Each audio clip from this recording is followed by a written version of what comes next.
এতিয়া বিল of entry কি? এইটো ডকুমেণ্টছ কি? ইম্পৰ্টত লাগে নে এক্সপৰ্টত লাগে? এতিয়া আপুনি যেতিয়া বাহিৰৰ পৰা কোনো এটা বস্তু আনিব, আপুনি ছাপ'জ আপুনি নেপালৰ পৰা কিবা এটা বস্তু আপুনি আনিছে, ইম্পৰ্ট কৰিছে, তেতিয়া আপুনি বিল অফ এন্ট্ৰি মানে সেইটো লেটাৰটো আপুনি কাষ্টমত দিব লাগিব আৰু এইখিনি আপোনাৰ CHA কৰি দিব। আপুনি CHA ইনভইচ পেকিং লিষ্ট এইখিনি দিলেই হ'ব।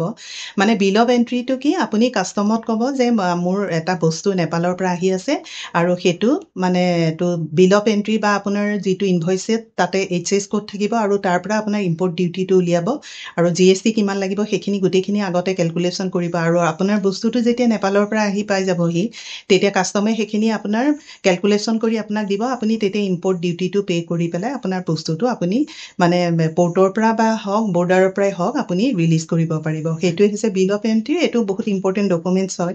গতিকে আপোনালোকে এক্সপৰ্টৰ কথাটো মানে বিফ'ৰ এক্সপৰ্ট জানাটো দৰকাৰী। আমাৰ ইনষ্টিটিউটত অসমীয়াতে শিকোৱা হয়, কণ্টেক্ট নাম্বাৰ দিয়া আছে।